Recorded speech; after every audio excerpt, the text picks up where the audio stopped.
Hey, what's up guys? It's Catalyst47 here, back with another video. Okay guys, I know it's been a very long time since I made a video. Actually, there's a really funny story behind that. Last week I was actually going to make a video before the ban list. Actually, it was the day of the ban list. I was like, okay, you know what? I finally have a decent topic to talk about in Yu-Gi-Oh! Because one of the reasons I don't want to make more videos right now is because my decks are just like my two normal decks, my BAs and my Dragon Link.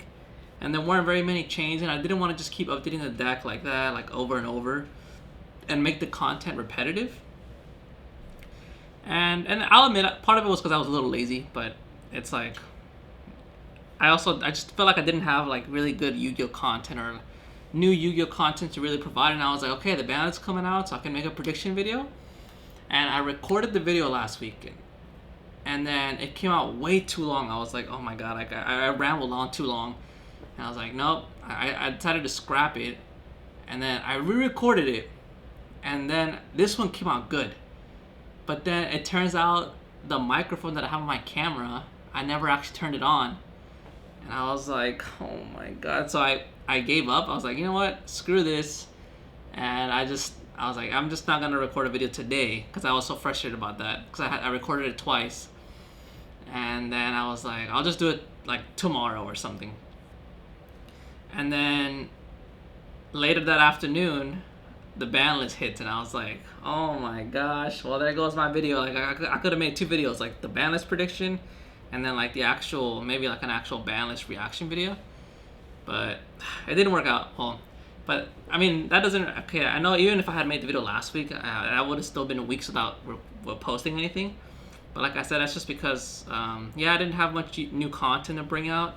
Didn't want to repeat content, and I was a little lazy. I mean, I didn't have a job. I just started my job also this past Monday, so that's really nice, and I'm really liking it. So, yeah. But yeah, guys. Okay, without let's just get that out of the way. Oh yeah. Also, I don't want to promise like much YouTube content. I mean, this is just really just a hobby, and if anything, like if I can make like I don't want to keep redoing the same content over and over. So I'm really only gonna post Yu-Gi-Oh videos whenever like I actually feel like I'm making a new video, or it could be my deck profile, but of one of my current decks. But I have to make like drastic changes to it. Um, Not like if I change like one card or something. I'm like I don't want to repeat the same content. So I'm just like, yeah, I'm not gonna. If I'm just making very small changes, I'm not gonna do like an updated deck profile. But I mean, as y'all can tell by the title of this video, this is going to be my Burning Abyss. As y'all know from the ban list, we got Seer and Graph back to 3. Really excited about that. So I decided to update because this is an actual, like, these are significant changes that I made to the deck compared to my last deck list. So yeah, I decided to make a little Burning Abyss deck profile, and this is pure Burning Abyss, not Phantom Knights. So I just prefer the pure Burning Abyss. I think it's pretty, I don't know, I just like it better. But yeah, guys, I think without further ado, well, like I said, I'm not gonna promise like certain types or a certain amount of Yu-Gi-Oh videos. If anything, maybe I might try to branch out a little bit here and there to other areas. I don't know if like anime or like fitness or something like that. So, but we'll see. Yu-Gi-Oh content is just gonna come by and go, just whenever I feel like I have actual like new content, not just the same content with small tweaks to it. But yeah, guys, without further ado, let's get started with the Burning Abyss deck profile. Alright, guys, so starting with the main deck, we got, as you guys know, triple Graph. I mean, there isn't much else to be said about that. It's Graph, special summons from the deck. It's just an absolute must at 3. Then we got the next one, triple Seer. Special summons from the deck. Definitely a must at 3. These cards you don't play at 3 just, I mean, it does like inhibit the fact that it's once per turn, but the reason you play multiples is because not only do you want a higher chance of like seeing them in your opening hand but the thing is you also want, like, in case the card gets banished, or maybe your opponent gets rid of them from the grave or from the field, you want to have like multiples, that way you can also play through that kind of stuff. Like that was one of the things holding back, especially whenever Seer was at 1. One of the biggest things about this deck is the Dante Seer loop. So with seer at 1 before, it just made it so hard if they banish the seer. So yeah, multiple copies definitely helps. And then still playing the triple Farfa. I think Farfa is just a really good interruption card, along with like Beatrice and stuff like that. And I mean, some people have cut it to 2, which I think that's understandable. But I feel like at 3 it works fine. You want to have it out for the grind game, being able to use multiple. If you draw 1, it's fine. Though drawing 2 does suck, but that doesn't happen too often. So I think it's fine running it at 3, especially because of the grind game. One of the ones I did cut down to was Skarm. Cut Skarm down to 2.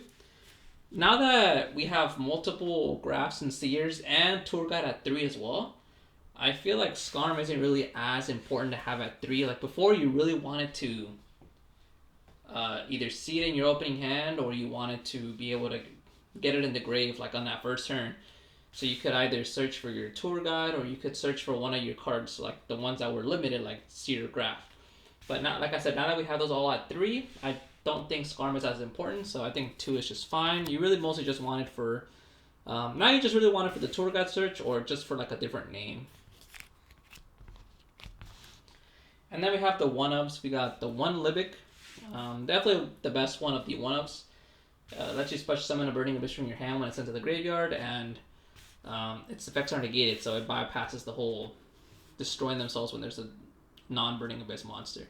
So, but it's just a 1-up. Then we got the 1 Barbar, lets you do damage or like burn damage to your opponent. Good for like the grind game, being able to get a little bit of that extra damage if you need to. The 1 Alec, I mean, his effect is a little, or yeah, its effect's a little hard to use properly because you have to like consider chain links and all that stuff. But it's mostly here just for a different name. Since, like I said, the Burning Abyss monsters have the once per turn effect, so if you have multiples of the same name, that really does suck. And then you got the 1 Calcab. Like I said, this one bounces cards when it's sent to the bounces spell or trap cards face down. I think it's only face down ones. Yeah. And like I said, it's mostly just there for the different name. You want to be able to actually use your Burning Abyss monsters. And that's it for the Burning Abyss line, or the Burning Abyss monsters. I believe it's 3, 3, 3, that's 9, 10, 11, and then 4. That's 15. 15 Burning Abyss monsters in the main deck. I think that's a reasonable number. Not, you don't really want much more than that, because you do want to... This is more of a control-based deck, so you do want to see some of your traps as well.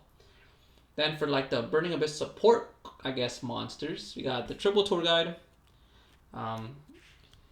Some people say maybe like Tour Guide's not that good anymore, which I agree with. The fact that hand traps are running rampant in most decks right now.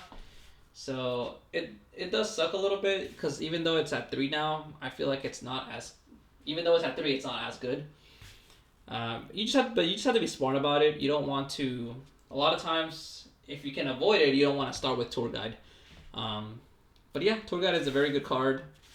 Still, like, it's a 1-card combo, and it plays pretty well if it goes uninterrupted.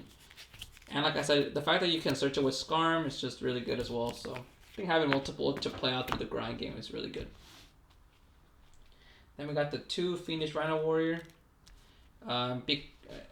Because Tour Guide is at 3 now, you don't really need this card at 3 anymore. It's just really good. It's a really good extender. Being if you send it to the graveyard, you could send another card.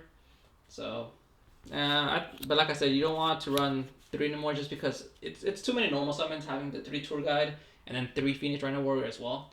So I think Tour Guide is better in my opinion. So that's why I think I put 3 Tour Guide and 2 Rhino Warrior. And then the 1 Absolute King Backjack. I don't think you need more than 1, mostly because you honestly don't want to draw it. So having just 1 is fine, and then you can send it with your Rhino Warrior or Beatrice or something like that. Lets you check the top 3 cards, and if there's a trap, you can order them, and then on your opponent's turn, if you can quick effect banish it, mill the top card, and if it's a trap card, you can set it and activate it that same turn. So really good, especially with the control version for all the traps. And then we go into our hand traps for the deck. Probably the best the most versatile and best hand trap right now is Ash Blossom, triple Ash Blossom. Just really good card, honestly. It covers a lot of effects, so I think it's definitely the most. I'm not gonna say it's the most impactful, but it's definitely the most versatile. Then we got triple Effect Veiler.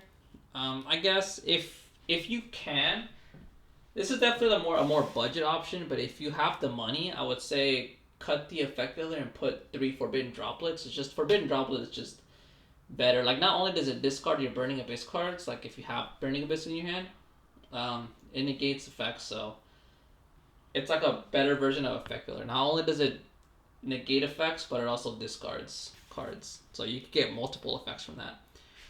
But yeah, like Forbidden Droplets is a very expensive card, so I think Effect Veiler is a good budget replacement.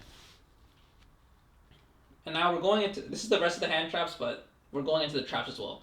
So we got triple Imperm. I would still say it's a really good hand trap. Definitely a little less impactful than previous formats, but still really good to have, especially in this deck with when you're running like Absolute King Backjack. It's a normal trap card, so you can use it with Backjack, and then it's still a pretty good card, especially going like, I mean, these 9 cards are basically going second cards, but of course you can still use them going first, just like setting them and keeping them in your hand.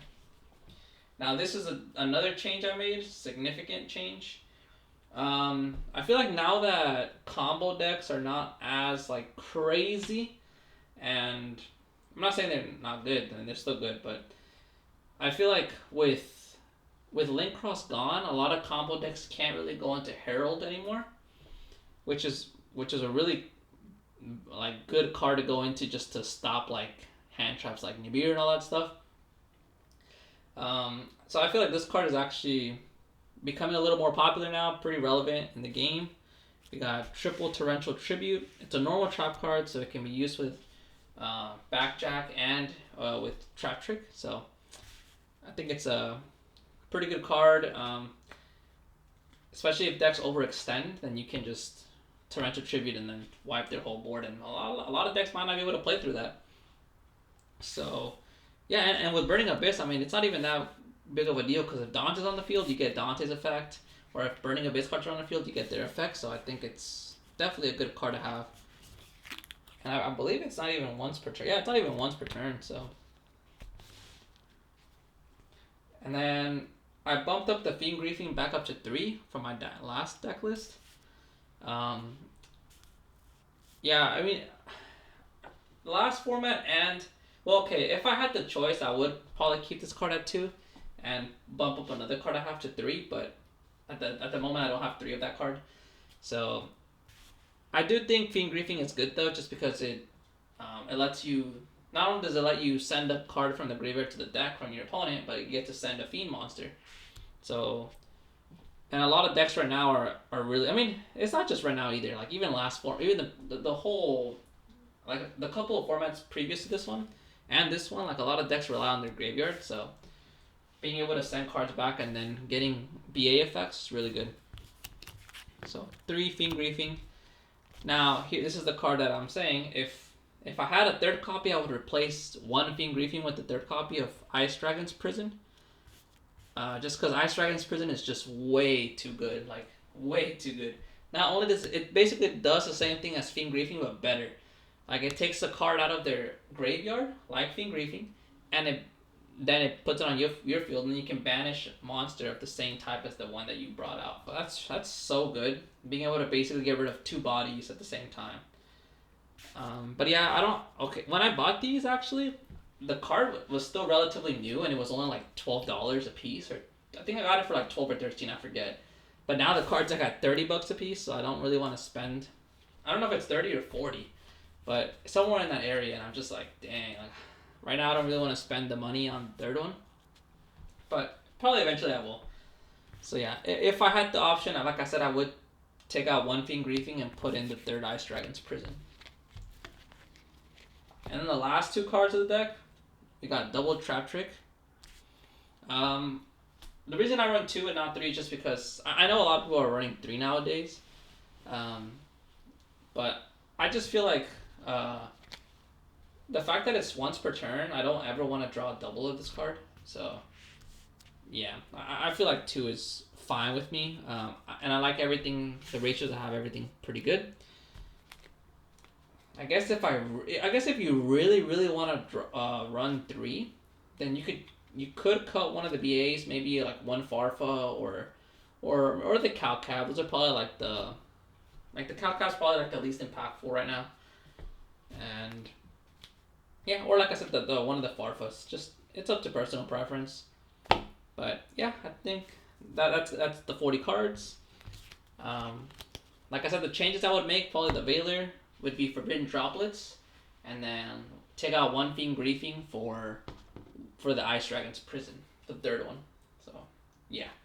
Now going into the extra deck, we got the one Beatrice, of course. Like it's a Burning Abyss. You cannot play Burning Abyss without Beatrice. Then we got 2 Dante. I don't really feel like you ever need 3. 2 seems to be fine. I've never found myself needing a third one, honestly. So yeah, I think 2 is fine. We got 1 Levier. Just really good if like you can. I mean, now that Graph and Seer are at 3, you don't really need it for the BAs, but it's good to use with Backjack. Basically, getting the Backjack back and then setting it to the grave again so you can use its effect again. And it's just a good general level 3 XYZ. Now going into the links, we got 1 Crusadia Abramax, just with, if you have like Cherubini and IP Masquerade on the field, you can just go into Abramax and it's so good. But you could realistically swap this out. Like if you want to use Boral Sword or something, that could be good as well. The 1-0 Boros, just a good card to, if it gets rid of everything on the field, so that's pretty good. And then combine it with like the Skarn play. Skarn destroys itself, and then everything gets banished afterwards. And then on the end phase you get to search. So pretty good interaction there. Now, this is the proxy. I'm not playing this Topologic Bomber Dragon. I don't have Access Code Talker yet, but I probably will get it sometime soon once I've been working for a little while. But yeah, this is supposed to be Access Code Talker. Just so easy to make in this deck. Especially like if you go with IP Masquerade and like another monster going to Unicorn. Or especially if it's like Dante or something. Like Dante, or if Dante's in the graveyard, then you go into Unicorn. And if you have like this, like I said, the Dante Seer loop going, then you can discard Seer, special summon Dante, and then on your turn you can just use the Unicorn and Dante to go into Access Code Talker, and then Dante gets your Seer back and all that stuff. So really good. But like I said, this is proxy for Access Code Talker. Got the 1 Trisbana. Just decent card overall. Being able to get rid of all your opponent's spell and trap cards. So, yeah, it's just a link 3. It helps you link climb as well. Then we got the Nightmare package. We got the 1 Cerberus, the 1 Phoenix, and then the 1 Unicorn. Just really good to use with IP Masquerena. So, lets you interrupt your opponent on their turn. So, yeah.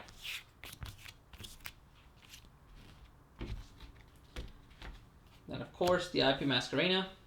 You absolutely need it. The 1 Cherubini.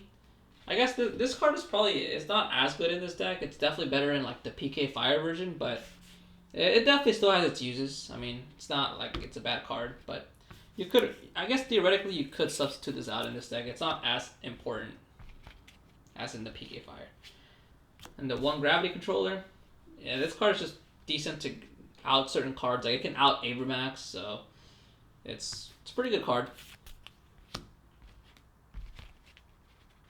And last but not least, the 1 Pilgrim. So yeah, I mean it's just a really good card to go into. A lot of people don't really they forget that Beatrice has the effect to summon this guy. So, and this card's really good. Like it can't be targeted. It lets you discard Burning Abyss to draw cards, so you get your Burning Abyss effects. And then if it gets, I don't know if it's leave the field or destroyed. Yeah, if it's sent to the graveyard by an opponent's card effect, you can discard 1 card from your opponent's hand, like randomly. So, just a really good card. But yeah, guys, that's basically it for my little Burning Abyss deck profile. Definitely one of my favorite decks now. I mean, I didn't play it back in its prime, even though the deck was out when I was playing Yu-Gi-Oh back then. I think it's just because back then it was really expensive. But yeah, definitely one of my favorite decks right now. This actually might be my main deck for a while, just since Dragon Link got nerfed a bit. But yeah, so I think that's gonna be it for the deck profile. Leave a like and subscribe if you guys enjoyed. Stay tuned from, like I said, since Banlist just came out, I probably will be making a few extra YouTube videos, Yu-Gi-Oh videos nowadays, because there have been changes, so I can update my like Dragon Link profile deck and all that stuff as well. So yeah, guys, stay tuned for that. Hope you guys liked, and I'll see you on the next video. Peace out.